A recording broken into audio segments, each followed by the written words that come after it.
আমার ঘরের পিছনে একটা বাঁশের জার দেখতাছি আমি রে।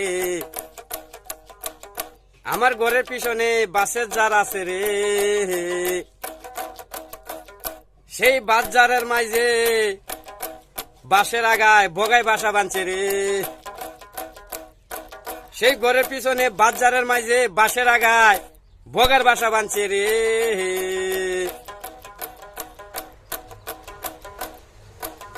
বগার বাসা দুইটা বাচ্চা আছে রে।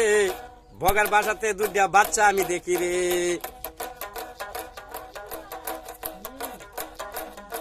আমার ঘরের পিছনে বাজার আছে রে।